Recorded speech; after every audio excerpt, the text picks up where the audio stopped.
તત્વસાર ત્રિલોકમાં ગુરુ ગોવિંદ એક સ્વરૂપ, આદિ અંત મધ્ય એક છે, હરિ ગુરુ સંત સ્વરૂપ. સર્વે જ્ઞાની હંસો અને જિજ્ઞાસુ આત્માઓને જય ગુરુદેવ સાથે વંદન. મિત્રો, આજે વાત એ કરવી છે કે આજના સાંપ્રત સમયમાં ગુરુની મહત્તા કેવી છે અને એની સામે યુવા પેઢીનો ગુરુ શિષ્ય પરંપરા પ્રત્યેનો અભિગમ કેવો છે. આ બે બાજુની વાત આજે આપણે કરવી છે.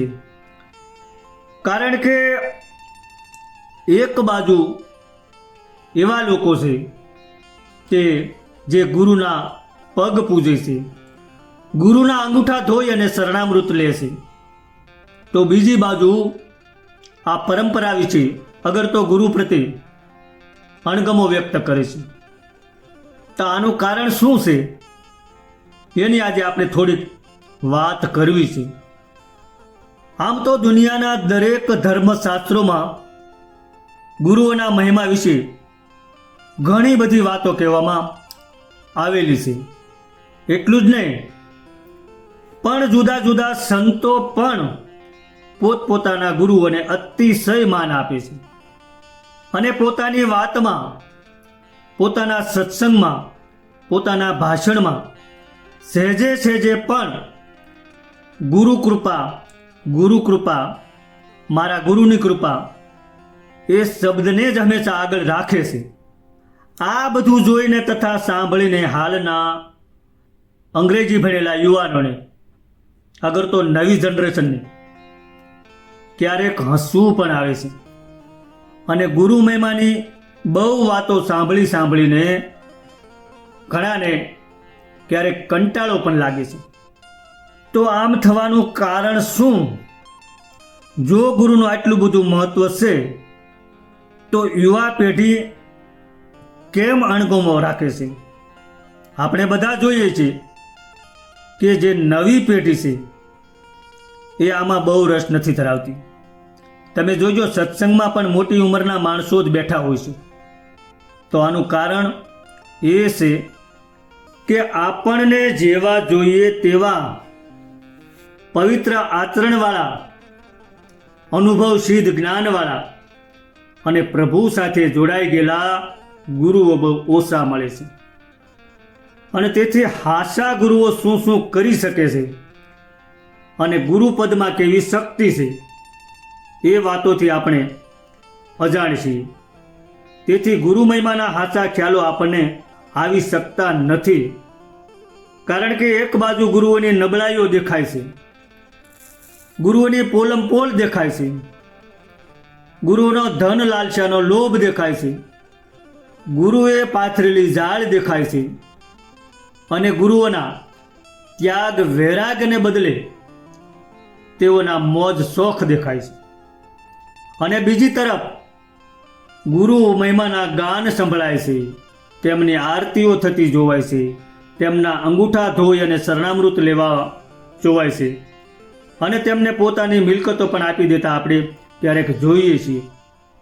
એટલે આવી રીતથી ઉલટા સુલટી બાબતો જોઈને ઘણા માણસોને ગુરુઓની સ્થિતિ માટે દયા ઉપજે છે અને કોઈને આવી સ્થિતિ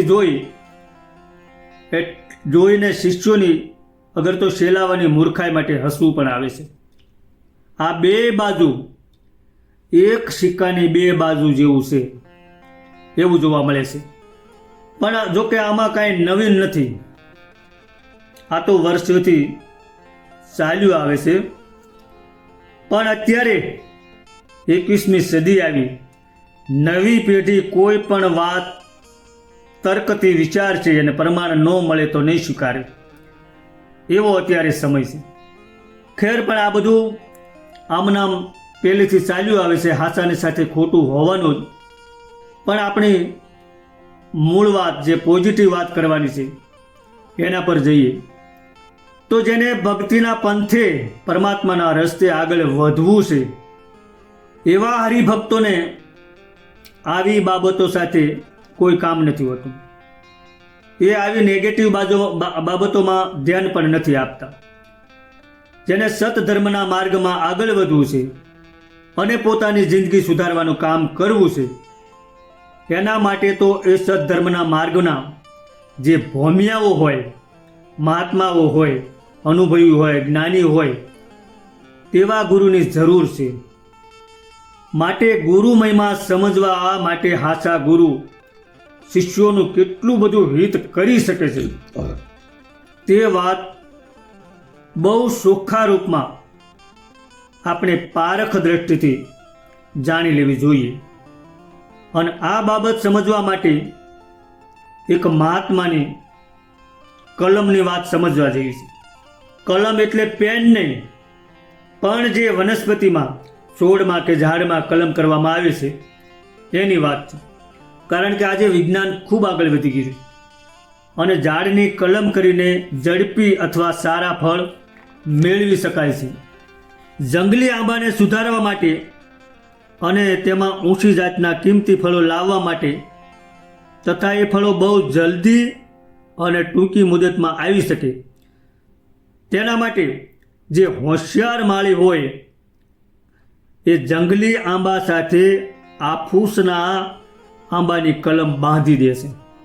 એટલે થોડા સમયમાં એ જંગલી આંબામાંથી આફૂસનું ઝાડ બની જાય છે અને ટૂંક સમયની અંદર તેમાંથી બહુ કિંમતી આફૂસની કેરીઓ થવા લાગે છે. હવે આવી કલમ બાંધનારા માળીના વખાણ બહુ થાય છે અને એને ફાયદો પણ ખૂબ થાય છે. કારણ કે જંગલી આંબામાંથી આફૂસના આંબા બની જતા હોય એ કાંઈ નાની સૂની વાત તો નથી. તો મિત્રો, જે હાચા સદગુરુ હોય છે તે આ હોશિયાર માળીના જેવા છે. પણ એમાં ફરક એ કે માળી તો માત્ર ઝાડને જ સુધારી શકે છે, પણ હાચા સદગુરુઓ, હું વારંવાર હાચા સદગુરુ એટલા માટે કહું છું કે આમાં ખોટાને ક્યાંય સ્થાન જ નથી, ખોટાની વાત જ આપણે નથી કરતા. તો આવા જે હાચા સદગુરુ હોય છે તે તો અજ્ઞાની માણસોની જિંદગી સુધારી દેશે, એનું જીવન સુધારી દેશે, કાગડામાંથી હંસ બનાવી દેશે અને તેઓની પ્રભુ સાથે કલમ બાંધી દેશે. મતલબ કે ઈશ્વર સાથે નાતો જોડી દેશે. તેથી પ્રભુના જેવા ગુણો પરમાત્માના ભક્તોની અંદર પણ આવી જાય છે. તો આવી રીતે માણસોને પ્રભુની સાથે જોડી દેવા એ કાંઈ નાની સૂની વાત તો નથી જ. અને જેને આ અનુભૂતિ થઈ છે એવા લોકો પ્રભુ સાથે જોડાઈ ગયેલા ભક્તોને કેટલો બધો ફાયદો થાય છે. અને ત્યારે એ ફાયદાના બદલામાં આત્મજ્ઞાન થયેલા ભક્તો હાચા ગુરુના મહિમાની વાતો કરે એમાં નવાઈ પણ શું છે? કારણ કે પ્રભુ સાથે જોડાઈ ગયેલા ભક્તોને એમ લાગે છે કે જે મહાત્માએ અમને આવી ઊંચી સ્થિતિમાં લાવી દીધા તેનું ઋણ અમે ચૂકવી જ ન શકીએ. એને એમ જ લાગે છે કે પ્રથમ હું એક કાળમીંડ પથ્થર જેવો હતો, પણ આજે પારસમણી જેવો બની ગયો છું. પહેલાં હું હંમેશા દિલગીરીમાં રહેનારો હતો, પણ મારા સદગુરુની કૃપાથી હવે હું હંમેશા આનંદમાં રહું છું, અખંડ આનંદમાં રહું છું. પહેલાં હું માયાના પ્રદેશમાં રહેનારો હતો, પણ હવે હું પ્રભુના સ્વરૂપમાં અને પ્રભુના મહિમામાં રમનારો થઈ ગયો છું. પ્રથમ મારામાં પશુ વૃત્તિના અવગુણો હતા, તેને બદલે હવે મારામાં ઈશ્વરી ગુણો આવતા જાય છે. અને પહેલાં હું રોગના તથા મરણના ભયમાં હતો, તેને બદલે મારા સદગુરુની કૃપાથી પ્રભુ સાથે મારો નાતો બંધાઈ ગયો. તેથી હવે મારામાં દરેક ક્ષણે નવા ઈશ્વરી ગુણો આવતા જાય છે. આવા સદગુરુનો ઉપકાર માનવા માટે સ્વાભાવિક રીતે જ મન થઈ જાય અને તેના મહિમાના કાંઈક ગુણ ગાઈ લેવા. તેમાં શું કાંઈ નવાઈ જેવું છે? નહીં, એમાં કાંઈ નવાઈ નથી. પણ ઉલટી હંમેશા એમ અસંતોષ રહે છે એ લોકોને કે મારાથી પૂરી ગુરુ સેવા બનતી નથી.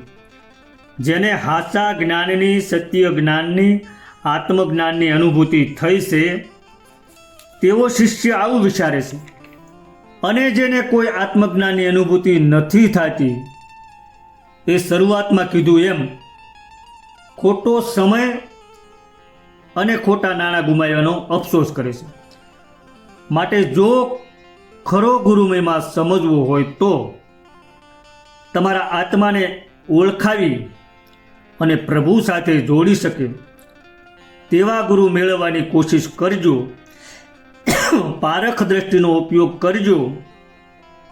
અને જો ઈશ્વર કૃપાથી એવા સદગુરુ મળી જાય તો પછી તેની સેવા કરવામાં પણ પાછીપાની ન કરજો.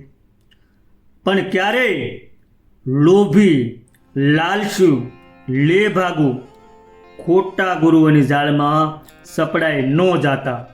એ જ સૌને ભલામણ છે. અને અખા ભગતે પણ પોતાનો જ અનુભવ કીધો છે. ગુરુ કર્યા ગોકળીનાથ, ઘરડા બળદને ઘાલીનાથ, ધન હરે પણ ધોખો ન હરે, એવા ગુરુ કલ્યાણ શું કરે. અખા ભગતે આ પોતાનો અનુભવ કીધો છે. એને પણ પહેલાં ગોકળીનાથને ગુરુ કરેલા, પણ એને કોઈ જ્ઞાન ન થયું ત્યારે એને આ સાખી કહી અને સાક્ષી પૂરી છે. માટે ગુરુ કરો તો સમજી વિચારીને હાચા ગુરુના શરણે જાજો. સદગુરુ ભગવાનની જય.